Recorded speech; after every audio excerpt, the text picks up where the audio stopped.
My project on the Bluebird research team is to find if there are relationships between distances from potential anthropogenic noise and bluebird reproductive success. The objective is to quantify the effects of potential anthropogenic noise on bluebird reproductive success. Reproductive success is defined as the number of offspring fledged. Anthropogenic noise can come from human noise pollution on the environment, such as roads and buildings. These areas also create edge habitats which are preferred by bluebirds. These habitats could become ecological traps if there are negative effects on fitness. There are 54 nest boxes throughout Penn State Ag Progress Days fairgrounds. These boxes are checked daily for the presence of a nest, eggs, hatchlings, and fledglings. Distances to main road, nearest secondary road, and nearest building are measured in ArcGIS. There are additional species, such as house sparrows and tree swallows, that are included to give a comparison. The graphs have a y-axis of the number of fledglings, with the x-axis being from left to right on the poster, the distances from the main road, secondary road, and closest building.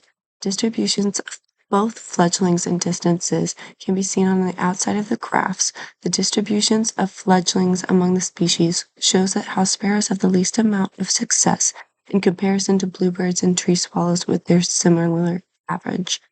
The distribution of distances for the main road shows that bluebirds stayed the furthest away.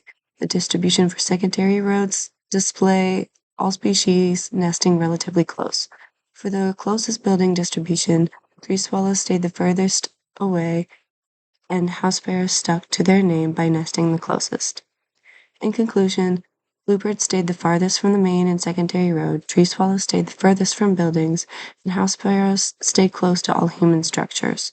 We did not find that reproductive success was dependent on distances to the main road and secondary road or closest building. It can be seen that house sparrows had more fledglings when further from secondary roads, and tree swallows were the opposite. These findings could be used towards conservation for predicting nesting behavior for birds, like bluebirds, that are critical to ecosystem services like pest control. House sparrows, on the other hand, are invasive and may be attracted to areas that have more buildings. This would be less beneficial than providing areas for birds that commit ecosystem services. Thank you for your time.